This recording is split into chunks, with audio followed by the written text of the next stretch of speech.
ગત તારીખ 1/1/2026 રોજ બોપલ પોલીસ સ્ટેશન વિસ્તારના શિલજ વિસ્તારમાં એક હત્યાનો બનાવ બનેલો હતો, જેમાં ડાયલ 112ના આધારે પોલીસને આ ઘટનાની જાણ થઈ હતી. ઘટનાની જાણ થતાં તરત જ બોપલ પોલીસ સ્ટેશનની પોલીસ ઘટના સ્થળે પહોંચેલી હતી.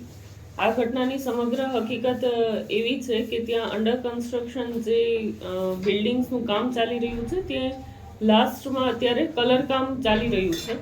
એટલે કલર કામના જે લેબર્સ છે એ લોકો ત્યાં બિલ્ડિંગમાં અંદર જ 2 ફ્લેટમાં રહેતા હતા. આ 2 ફ્લેટમાં જે લેબર રહે છે મૂળ MP મોરેના મધ્યપ્રદેશના વતની છે, અને રાતે આ ચારેય જે લેબર છે એ લોકો અંદરો અંદર સગા થાય છે, જેમાંથી 2 માસીયાઈ ભાઈ છે. એક જે લેબર છે એના મામા છે અને એક એના કાકા થાય છે. તો આ ચારેય ત્યાં સાથે રહેતા હતા, અને એ દરમિયાન રાતે જમવા બેઠા હતા. એ જમવા બેસવામાં જમવા બાબતે અંદરો અંદર રકઝક થયેલી, અને તેમાં જે મરણ જનાર છે રામુ કુશવા,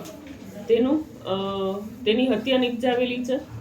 આ સમગ્ર ઘટનામાં જે આરોપી છે વિષ્ણુ કુશવા, તેનું માસી ભાઈ થાય છે, અને તેમને જમવા બાબતે અંદરો અંદર જે રકઝક થઈ તેમાં વિષ્ણુના હાથમાં ડુંગળી સુધારતી વખતે જે છરી હતી એ છરી તેણે રામુના પેટમાં મારીને તેની હત્યા નિપજાવેલી છે.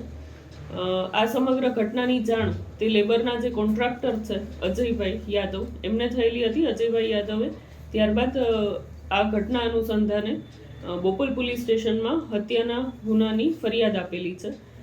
બોપલ પોલીસે આની હત્યાની જાણ થતાં ઘટના સ્થળે પહોંચીને જે આરોપી છે વિષ્ણુ કુશવા, તેની તાત્કાલિક જ અટકાયત કરેલી અને હત્યાનો ગુનો નોંધીને આગળ કાયદેસરની તપાસ હાથ ધરેલી છે. આ જે આરોપીઓના લોકો કેટલા સમયથી અહીંયા રહેતા હતા, કામ કરતા હતા? આ જે આરોપીઓ છે એમાં જે આરોપી છે વિષ્ણુ અને એની સાથે જે રહેતા હતા એ લોકો અત્યારે આ જે અંડર કન્સ્ટ્રક્શન સાઇટ છે ત્યાં કલર કામ માટે આવેલા હતા. આ અગાઉ તે છેલ્લા આશરે 2 વર્ષથી ગુજરાતમાં અલગ અલગ મજૂરી કામ કરી રહ્યા છે. સર, ઝઘડો કઈ બાબતે થયો હતો? જમવાની કઈ બાબત એવી હતી કે જેમાં ઝઘડો?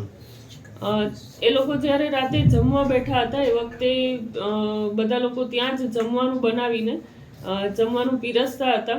એમાં જે નોનવેજ ખાવામાં બાબત હતી કે મને 1 પીસ કેમ ઓછો આપ્યો છે, એમ કરીને અંદરો અંદર ઝઘડો થયેલો હતો. અને આ ઝઘડાના અનુસંધાને જે વિષ્ણુ છે એને જે મરણ જનાર છે રામુ કુશવા, તેને આ ઝઘડામાં ગાળો બોલવાની શરૂ કરેલી હતી, જેથી વિષ્ણુ જે છે એ ઉશ્કેરાઈ ગયેલો અને એના હાથમાં જે છરી હતી તે એણે રામુના પેટમાં મારી દીધી હતી.